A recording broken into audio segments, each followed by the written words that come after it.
Okay, this is Marcel Lebrun. Marcel Lebrun is a millionaire.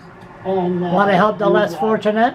Got these tiny homes he wants to build. Yeah, mostly I've... And I guess there was a big announcement today, so I'm going to talk to somebody and we're going to try to find out. I don't know what was it about, but this is, he means well. He has a good heart.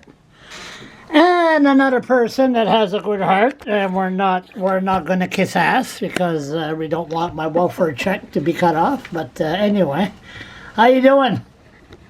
Good, Charles. Happy New Year. How are you today? Happy New Year. Yeah. Haven't seen too many politicians in 2022. Well, it's only early, yeah. Focus, Bruce.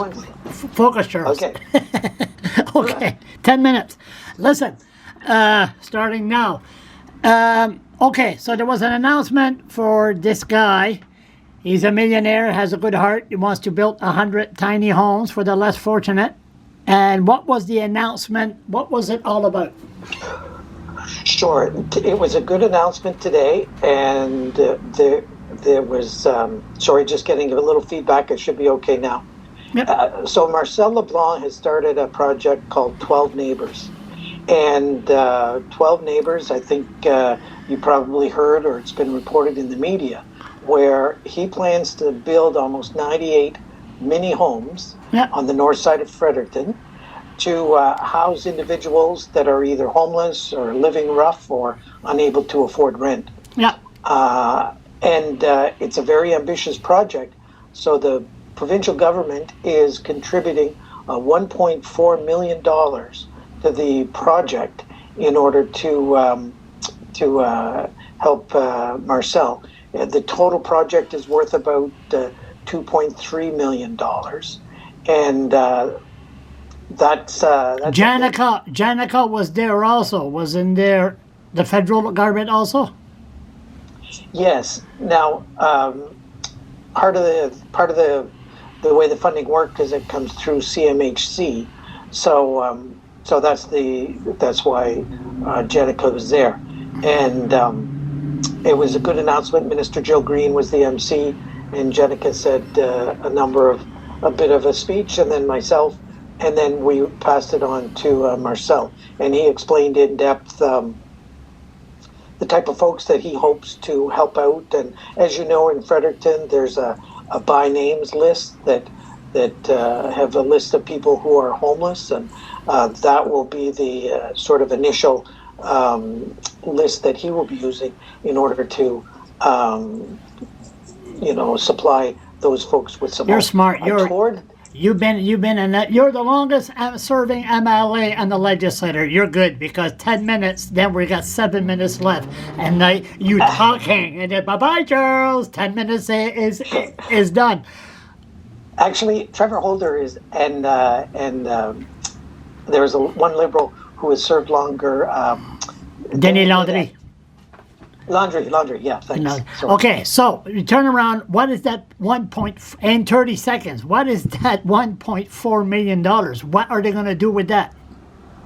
That's going to build the materials or buy the materials and pay for some of the infrastructure because they had to dig a sewer and water and hook up to the Fredericton sewer system. And he told me that there was a lot of unexpected surprise. It was heavy rock. Lots of heavy rock there.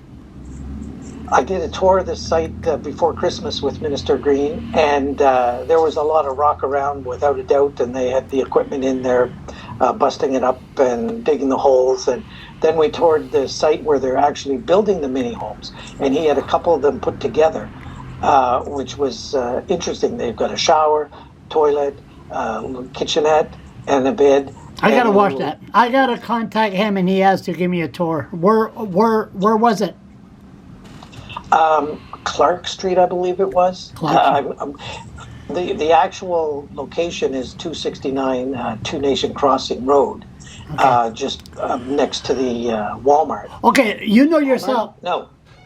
Yeah, Walmart. You know yourself, you take a person like me, ADHD, and say homeless, and say, okay, welcome to, I told Marcel that, welcome to your home, your new home. it's going to be pretty hard for a person to stay there and, you know, just say, oh, I'm fortunate. It's like in Saint Antoine, they had a guy took 3 homeless people. Remember that? And they put them in a garage. And I said, my God, they're not going to be there long. And people say, oh, they got a place to live. They're very fortunate. I said, what do you think this is? It's a wonderful life. I said, these people, you have to move. So it lasted about 2 or 3 days. That's the max. So is the government going to help? Like, who's going to screen who's going to be there? And are they going to help to support the project in the future? And that's a great question. And I talked about the by names list. And again, that's a coordinated effort between some of the groups that work with downtown Fredericton and the nonprofit groups and the church organizations and social development. Our people are there too. And you're right, it needs to be the correct fit for a person that to move there.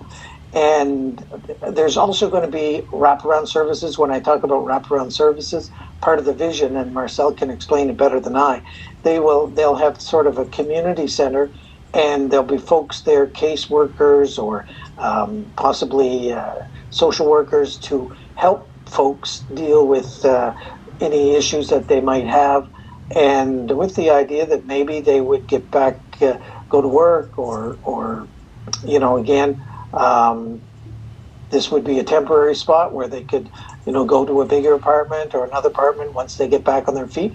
But these can be a long-term solution to some folks' living accommodations. Because the welfare office will be next door. They don't have far to go, and it's about time these social workers get their money's worth. Charlie, focus.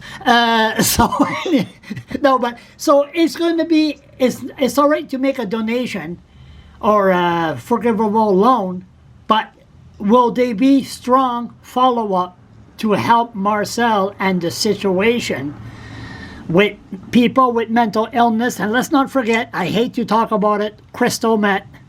You're going to have, you know, if you get people on crystal meth there, the place, you need, are you going to make sure there's security and everything? You know what I'm talking about? I do, and you're right. This is whole part of the neighborhood concept, that people will be looking out for each other. And Marcel can better explain the security aspect of it. And you are right on the bus route. So again, if someone needs to go to work or go to a doctor's appointment, come downtown, there is, of course, that transportation link that makes it a good spot as well. So you're right. And I would strongly suggest a conversation with Marcel can give you a clearer vision of exactly what is going to go on there. And we will be providing some of those rent supplements as well. So they'll be affordable for folks that, again, are having a tough time making ends meet. I got a minute and 30 seconds left. If we turn around, it's Marcel, I talked to him for about 2 hours last summer. Nice guy, but he has some black on his goatee. He said, I wonder in a year from now if it'll be all white. There will be no black left.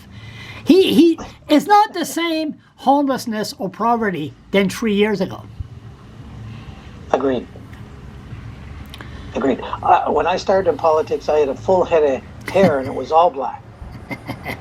Now it's gone and everything that's left is gray. Even Bernard Lord is all gray. Know that. Listen, don't go away. Is there any stuff that I missed? I got 30 seconds here. No, it's a good project. It's not just to set it and forget it. It's going to be ongoing support.